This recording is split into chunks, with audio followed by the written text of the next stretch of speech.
శ్రీ గురుభ్యో నమ. సుజ్ఞాన దీపమును గురుగీతల నుండి వేళ మనం 2వ అధ్యాయములో 93వ శ్లోకాన్ని పరిశీలన చేసుకుందాం. మహాంకార గర్వేణ తపో విద్యా బలేన చ భ్రమంతి చాస్మి సంసారే ఘటీయంత్రం యదా పునః. ఓ పార్వతీ, జనులు గొప్ప అహంకారము చేతను తపో విద్యల యొక్క బలము చేతను ఈ దేహమనేది సంసారమునందు జనన మరణములతో తిరిగి తిరిగి నీటి యొక్క రాకపోకలతో భావి అందలి గెలకవలినే భ్రమ జనన మరణములను పొందుతున్నారు అని చెప్తూ ఉన్నాడు పరమాత్మ. మానవుడికి ముక్తికి అడ్డు వస్తూ ఉన్నది. నిజ దైవాన్ని తెలుసుకోవడానికి అడ్డు వస్తూ ఉన్నది. ఏమిటి అంటే అహంకారము. ఈ అహంకారము ఉన్నప్పుడు మనిషి దైవాన్ని తెలుసుకోలేడు కదా. మనిషి మనిషిగా కూడా బ్రతకలేడు. మనిషి మనిషిగా బ్రతకకుండా మానవుడు రాక్షసుడుగా ప్రవర్తిస్తూ ఉంటాడు.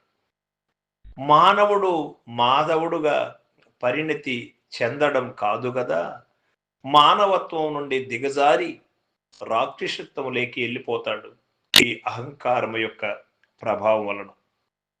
అటువంటి మానవుడు ఈ సంసారం అనే దేహం, ఇక్కడ సంసారము అంటే నా యొక్క భార్య, పిల్లలు, బంధువర్గము, ఇక సంబంధీకులు అందరితో కూడినటువంటిది కాదు సంసారము అంటే.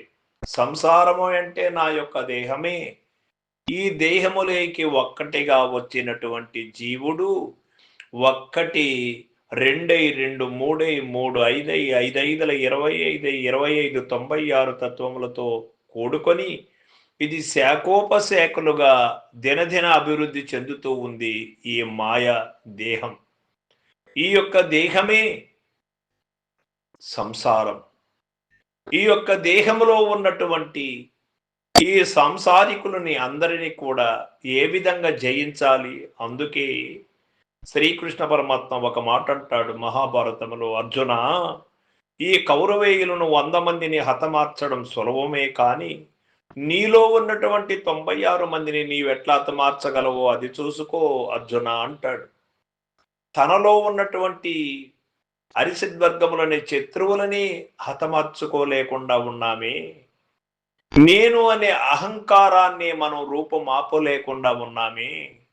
ద్వేషము, అసూయ, కుళ్ళు, కుట్ర, కపటములతో ఉన్నటువంటి నేను ఈ అహంకారాన్ని వదులుకోకపోతే నిజ దైవాన్ని ఎట్లా తెలుసుకోగలను? ఈ యొక్క బావిలో ఉన్నటువంటి గిలక అనగా ఆ బావిలో ఉన్నటువంటి భక్తి నీళ్లు తోడడం, మళ్ళీ నీటి లేకపోవడం, నీళ్లు తోలడం, మళ్ళీ నీటి లేకపోవడం, ఇదే విధంగా తిరుగుతూనే ఉంటుంది జీవిత కాలం అంతా కూడా. అదేనా మన జీవితం? అది కాదు కదా. ఈ జనన మరణ భ్రాంతి నుండి మనం తప్పించుకోవడం కోసము కదా మనం మానవ జన్మ ఎత్తినది. ఇది తెలుసుకోవాలి. ఇది తెలియబడాలి అంటే సద్గురు కృప కావాలి. సర్వం సద్గురు పాదార్పణమస్తు. జై గురుదేవ.